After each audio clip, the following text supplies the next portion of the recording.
Նախորդ հարցու պատասխաններից մեկի ժամանակ Նիկոլ Փաշինյանն ասում է, որ չգիտի մի գյուղ, որտեղ այնպիսի պոզիտիվ փոփոխություններ չեն իրականացրել, որ շատ մեծ փոփոխություն է ստեղծվել տվյալ համայնքում։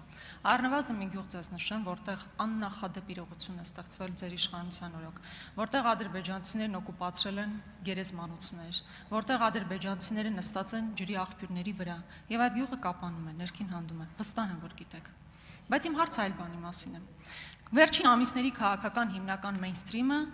եկեղեցու դեմ իրականացվող արշավն է, որը դուք ճակերտների մեջ անվանենք, ինչ եք անվանում, նորոգում, թե մաքրում։ Այդ ծրագրի շրջանակներում վերջերս հանդիպել եք եպիսկոպոսների, թե ինչ պարագայում կամ ինչ կոմպրոմատների կամ ինչ բանակցությունների բերումով են այդ եպիսկոպոսները հայտնվել ձեր կառավարության համապատասխան սենյակներում, միայն դուք գիտեք եւ հավանաբար այդ մարդիկ։ Բայց այդ եպիսկոպոսների մեջ կային մարդիկ կամ կար մարդ, ում դիմաց դուք նստած էիք, որի մասին ես կարծիք չեմ հայտնում, բայց ուզում եմ դուք լսեք մի մարդու կարծիք, որին ճանաչում եք։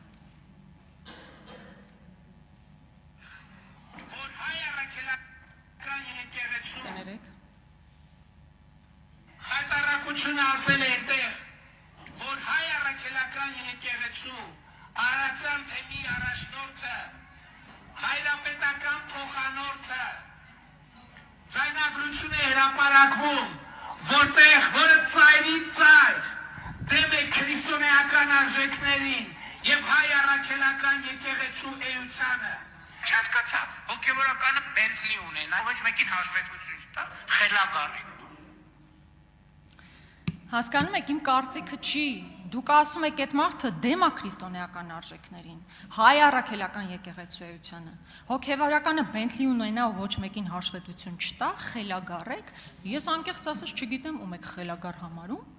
բայց այդ մարդու հետ դուք բանակցում եք եկեղեցու նորոգման շուրջ,